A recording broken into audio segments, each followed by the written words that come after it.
Congratulations, you want to be an active citizen. This video follows on from the How to Read a Scrutiny Committee agenda, but can be watched alone. Hopefully you'll follow our advice and never attend a Scrutiny Committee meeting on your own. They can be real soul suckers. You should definitely turn up slightly early, especially if you want to ask questions, because you'll need the permission from the chair, and if you want to schmooze councillors. Just ignore the 2 signs that you are not allowed in the building. Most meetings are held in the Scrutiny room. It's long and thin, and as you go in, here's the layout. Directly in front of you, there are rows of chairs where visitors and officers and exec members, and you and your friends, because you're not alone, right, will sit. There should be a little table to the left with the nameplates of the councillors and officers and some spare agendas and reports. Make sure you get some for you and your friends. At the top left corner of the room is tea and coffee and water. So far we've been unable to convince the council that tequila slammers are a legitimate way of getting more people to attend scrutiny. We live in hope. At the top of the table will sit the chair of the Scrutiny Committee with a legal bod to make sure nobody does or says anything that will land the council in the soup. And there are 1 or 2 scrutiny officers who are there to take minutes, etc. Along both sides of the table sit the councillors. These are the people who've been elected for 4-year terms. They almost all have day jobs and are swamped with council work. They've also almost certainly received at least some of the reports being discussed at the last minute and not had time to digest all of them. Be nice to them.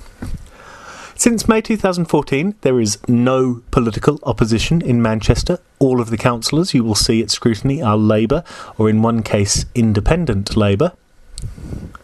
The meeting will start very punctually, so don't be late. Hopefully you and your friends are sat down with agendas and spotters guides and explanations of what's going on. It's more fun that way. Morning, members. Morning. Okay, urgent business. Is there urgent business? Appeals. No appeals. Members' interests. Thank you. Minutes of the last meeting on the 14th of July. We'll move them. The first few items are always the same.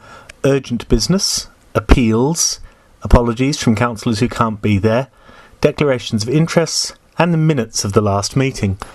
Every so often some councillors quibble over the accuracy of the minutes, or launch into conspiracies to rewrite history, but let's not go there.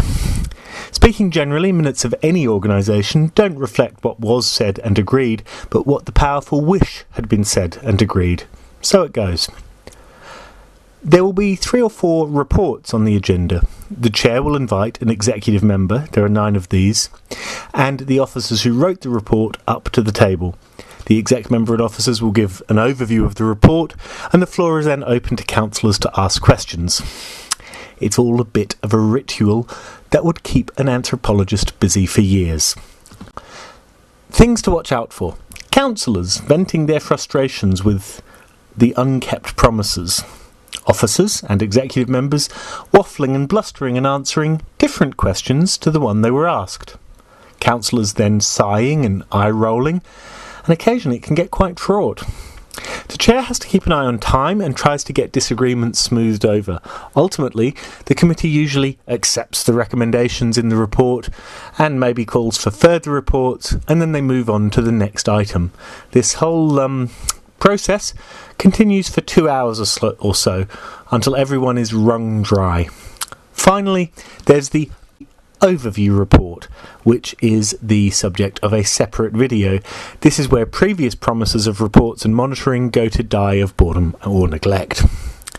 It's important to remember that there's no causal relationship between the length of time something is discussed and the importance it may have. Councillors and officers are perfectly capable of disappearing down rabbit holes of their own making. So, once your item that you're interested in has been discussed, don't feel under any obligation to stick around, though you'll possibly help your cause by sticking around to schmooze councillors afterwards. You could also go for a coffee with your friends who came with you for a debrief and a return into the real world ritual. Questions? Please contact environmentalscrutiny@gmail.com And by the way, Manchester urgently needs a 7th Environmental Scrutiny Committee.